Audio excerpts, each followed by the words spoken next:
All right, let's look at what happens if you have something larger than a second order. So in this example, we're going to solve a third order.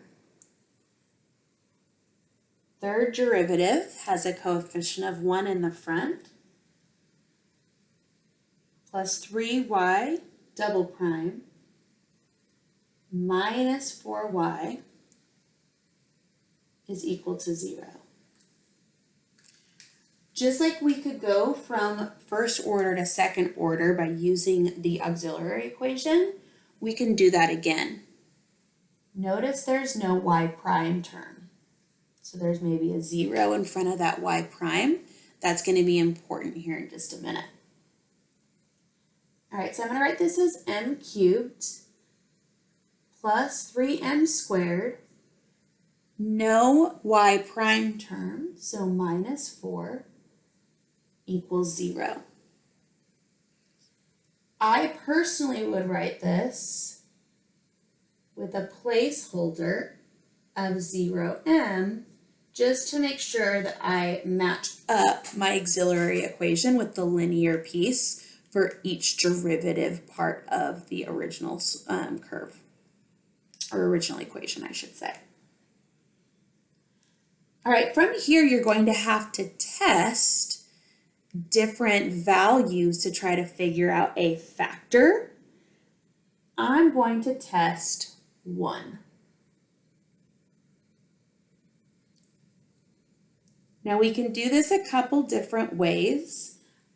I'm going to do this by long division first. So m minus 1 would be the factor I'm taking out. And then I'll also do this with synthetic division, but I want to make sure that you see both ways. All right, I get an m squared minus m squared, and then I subtract that row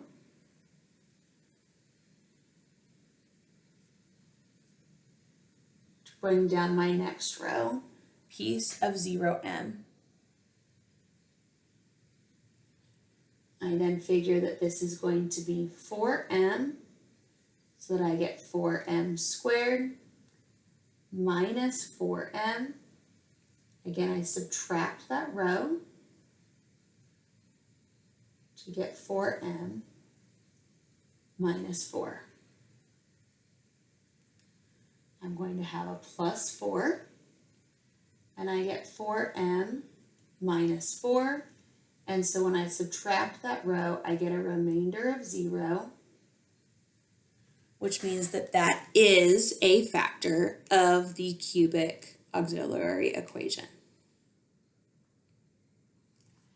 The other way, the much faster way to do this, is with synthetic division. You use the 0 in the box, and then we do the division a little bit quicker by just using the coefficients. You bring down the 1, multiply, combine. Multiply, oops, no line here, sorry about that.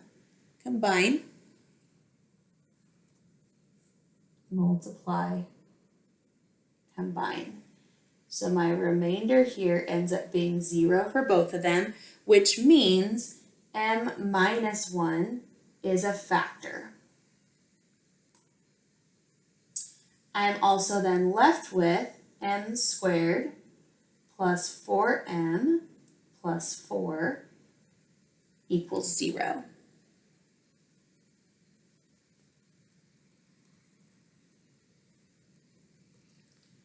Let's continue to see if we can find a factor for this, or two factors for this second part.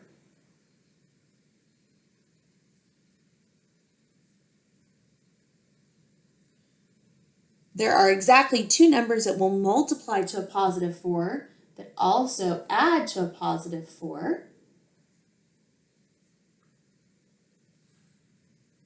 And so I already know that m equals 1 is one distinct root, but then m equals -2 is a repeated root.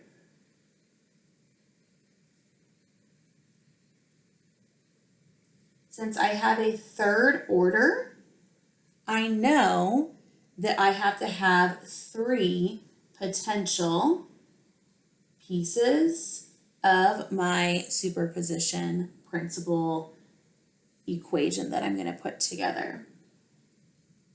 Remember, for repeated roots, the first one just gets the m. The second one, so that it's a linearly independent solution, gets an x with it. And that's how you're going to do higher order.